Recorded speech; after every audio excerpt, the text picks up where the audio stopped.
সুপ্রিয় দর্শক, শুভেচ্ছা। টঙ্গী ইজতেমার মাঠে ধর্মীয় দুই নেতার সমর্থকদের মধ্যে সংঘর্ষে অন্তত 4 জন মারা গেছে, আহত হয়েছে শতাধিক। দর্শক, দুজনই ইসলামপন্থী নেতা এবং দুজনই মাওলানা। দুজনের অনুসারীরা ইসলাম ধর্মের লোক। দুজনের অনুসারীরাই ইসলাম ধর্মের লোক এবং ইসলাম ধর্ম তারা অনুসরণ করে এবং পালন করে। তাহলে সংঘাত কেন?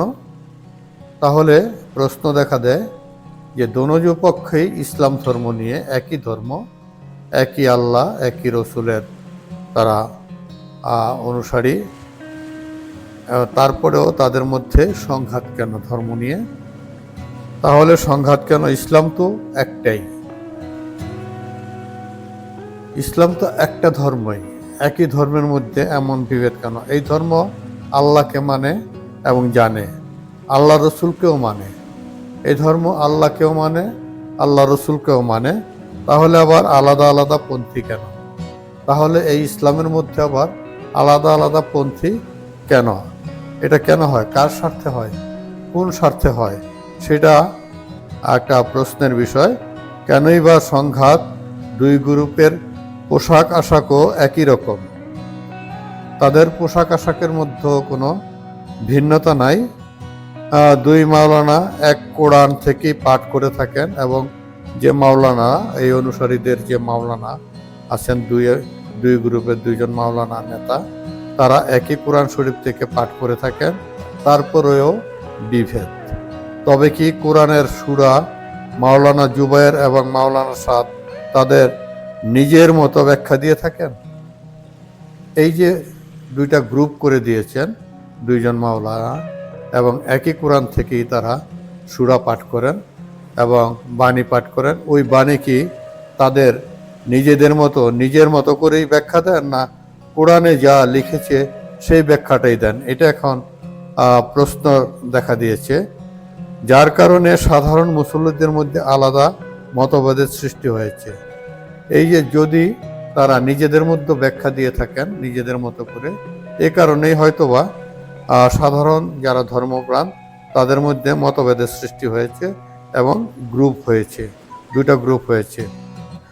মতভেদ কি ইসলাম সমর্থন করে? একই ইসলামের মধ্যে মতভেদ কি ইসলাম সমর্থন করে? এটা একটা বড় প্রশ্ন। দুই মাওলানার মতভেদের কারণে বুধবার টঙ্গী ইজতেমা ময়দানে রক্তক্ষয়ী সংঘর্ষ হলো। এই দুই মাওলানা আর মাওলানা মতভেদের কারণেই টঙ্গীতে ইজতেমার ময়দানে রক্তক্ষয়ী সংঘর্ষ হলো। ঝরে গেল 4টি তাজা প্রাণ, এবং 4টি তাজা প্রাণ ঝরে গেল। এই জন্য দায়ী কে হবে? এই দায়ী এখন কে? এবং একই সংঘর্ষে শতাধিক আহত হয়েছে।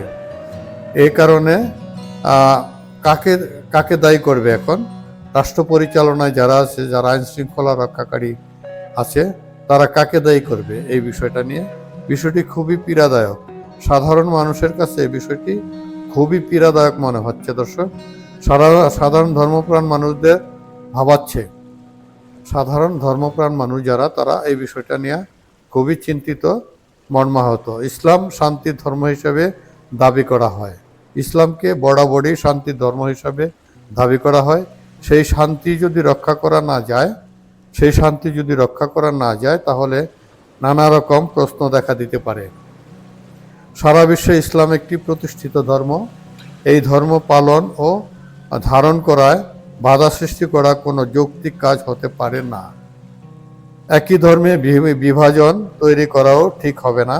আমি বিশ্বাস করি ইসলামের রীতিনীতি শান্তিপূর্ণভাবে পালন করাই প্রকৃত ধর্মের আদর্শ হতে পারে, সংঘাত নয়। ইজতেমার ময়দানে সকলে একসাথে আল্লাহ ও রাসূলের নামে খাস রহমত প্রার্থনা করাই প্রকৃত ইসলামের কাজ হতে পারে। ইজতেমা ময়দানে কোনো দলাদলি না, কোনো গ্রুপ না, সকলে একসাথে মতভেদের ঊর্ধ্বে যেয়ে একসাথে প্রার্থনা করবে, আল্লাহ এবং রসুলের বয়ান করবে। সেটাই আমরা প্রত্যাশা করব। এর বাইরে আমরা অন্য কিছু দেখতে চাই না। আর ইসলাম শান্তির ধর্ম, সেই শান্তি প্রতিষ্ঠিত হোক, শান্তি বজায় রাখুক, সবাই শান্তির দিকে এগিয়ে আসুক, এই প্রত্যাশাই করব। দর্শক, ভালো থাকবেন।